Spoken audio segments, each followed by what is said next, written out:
大家好，我是猫盾，今天给大家带来银鱼写的开局攻略人物篇。首先是大家最关心的游戏是否要刷手抽的问题。个人觉得不一定需要，因为银与血并不是缺了谁就不能玩的游戏。当然，对于喜欢刷手抽的玩家，这边还是有3个人物可以推荐给你。第一个是最强的物理输出归乡的诺亚，第二个是最强的奶妈赛特，第3个则是最强的辅助阿卡贝拉。只要抽到这3只的任何一个，就可以开局了。如果你实在是抽不到以上的任何一只角色，我也会劝你直接开局就好。因为银与血采用的是放置拿资源的那一套玩法，你通关的主线越多，后续可以拿到的资源也会越多。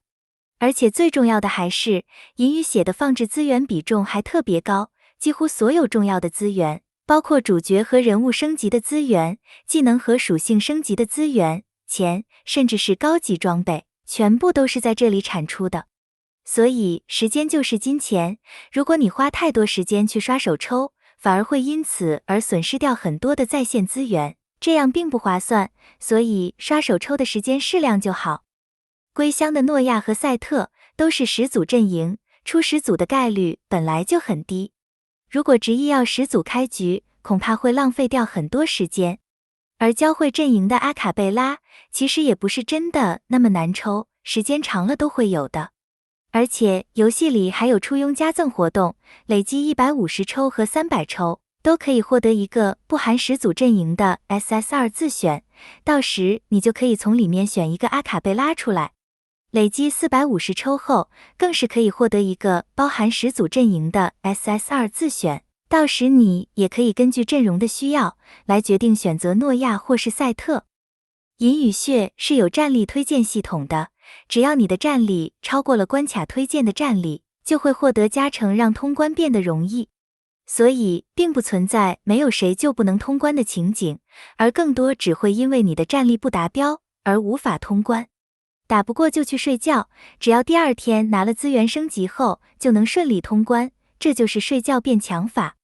所以快速累积资源提升战力，达到关卡和活动的战力需求，才是正确的开局方式。28号就会开启游戏的第1个限时活动和限时卡池，里面的拉米亚才是游戏里最重要的一个角色。拉米亚是游戏最强的法术输出，同时也是游戏里最强的输出。没有归乡诺亚、赛特或阿卡贝拉，其实都不会影响通关，但是没有输出拉米亚，就真的会让关卡变得很难。有了拉米亚，你甚至可以越战力来通关，所以谁才是最重要的角色，这边已经一目了然了。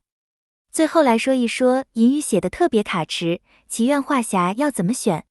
祈愿画匣在普池40抽后就会开启，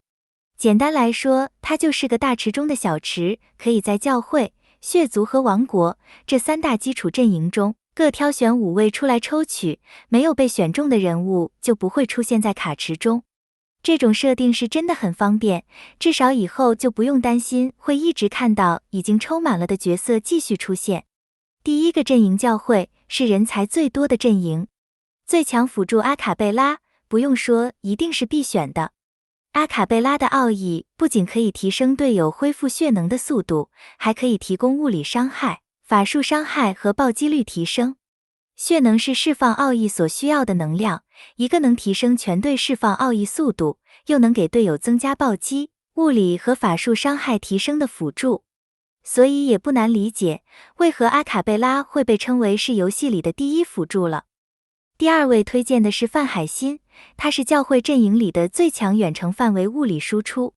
特性可以在战斗开始后的20秒内，每秒提升1次自身的暴击率。奥义则可以提升自己的攻速，并对主目标和一定范围内的敌方也造成伤害。唯一的缺点大概就是奥义消耗的血能会比较高，需要6点。第3位推荐的是希波蒂，是个忠诚的范围法术伤害，并且还有施加减益的功能。希波蒂的奥义范围伤害很特别，它是有自动锁敌功能的。在指定的范围释放后，它会自动往最靠近的敌方单位慢慢移动，是个会行走的范围攻击。希波蒂的奥义还有概率降低敌方的抗爆率，加上特性会每秒提升自身的暴击率，所以完全可以做到自给自足，自己能打伤害，同时也能为队友增伤。希波蒂唯一的缺点就是自身的物理防御会比较弱。第4位推荐的是西奥法纳，他是个能嘲讽的物理坦克。奥义可以对指定范围攻击并施加嘲讽，然后自身会进入无法攻击的守护状态，并获得物理伤害降低的增益。西奥法纳的嘲讽不只可以用来吸引火力，它还可以打断技能释放，让敌方在被嘲讽的这段期间无法释放奥义和主动类的战绩，所以实用性是很高的。并且特性还可以记录自身造成的伤害，并在释放奥义时将其部分转化为护盾。战绩每攻击4次，也会为自己治疗1次已损失的部分生命，所以也是个很能扛的坦克。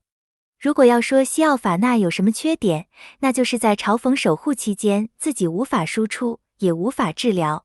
而且主要是用来扛物理伤害的，扛法术伤害的能力就会比较一般。西奥法纳和希波蒂都是前期好用的过渡角色，不吃配对，而且也很好抽，能帮助你快速的应对前期的通关需求。第5位可以看你的阵容缺什么再决定选什么。缺奶妈就选伊甸娜，她是个能持续治疗生命最低的奶妈，奥义也能为治疗对象附加受到的全伤害降低效果。这个全伤害降低的效果是包含持续伤害这种真伤在内的。如果要玩召唤流的，就选佩尔，它的召唤速度很快，而且释放奥义后还能提升我方所有召唤物的攻速，这也包含队友的召唤物，所以是召唤流必备的加速器。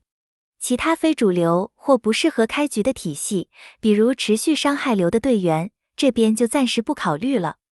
接下来是人员最少的血族阵营，只有6位。第1个必选的是贝拉，他是召唤流，也是全游戏里的最强坦克。奥义会召唤一个召唤物，造成范围伤害，并造成1秒的眩晕，然后使目标转向攻击该召唤物。其实贝拉的奥义和西奥法纳的奥义真的很像，只不过贝拉不用亲自去扛伤害，而且在召唤物扛伤害的期间还可以继续输出，所以也可以算是西奥法纳的上位替代。唯一不足的地方就是奥义的召唤物没有西奥法纳那么能扛。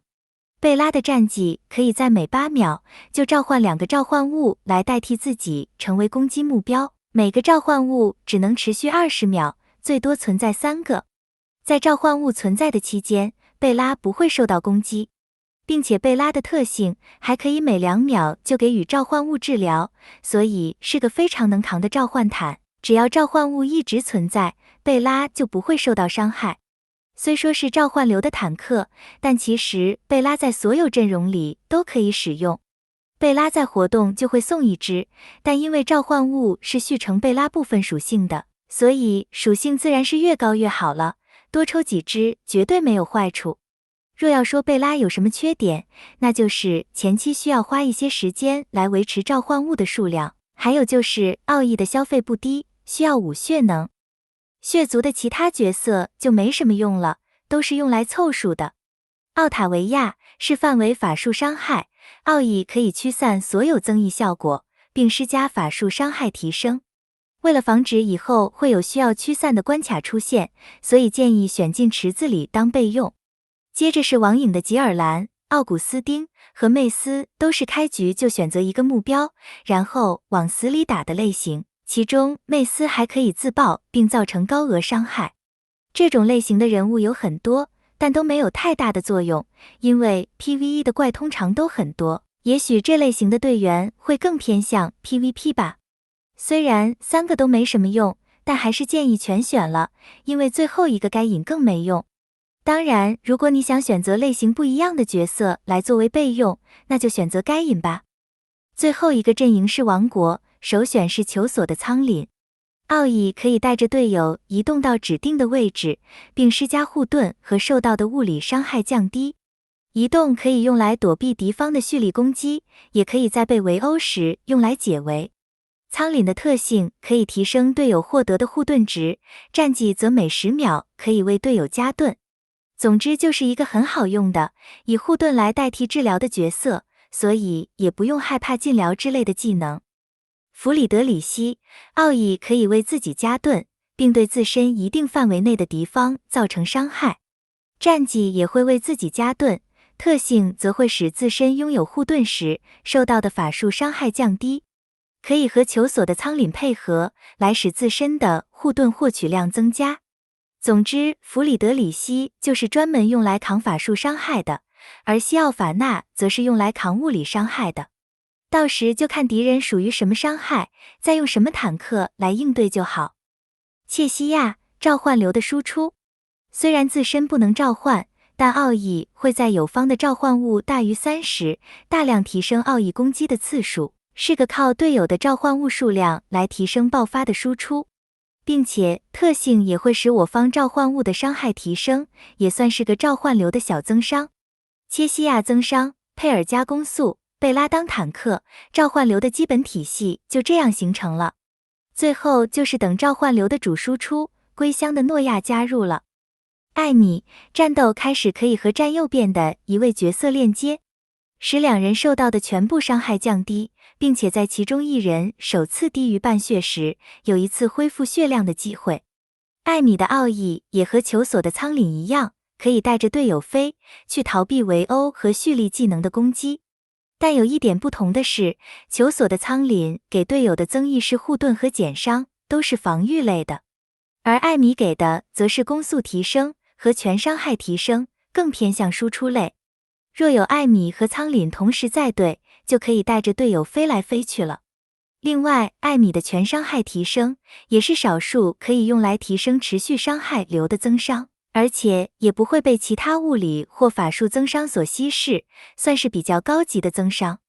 艾米也可以用来和范海辛配合，可以帮忙拉开距离，同时也可以增加范海辛的攻速和输出。最后一个可以考虑选赛琳娜或莱夏来作为备用。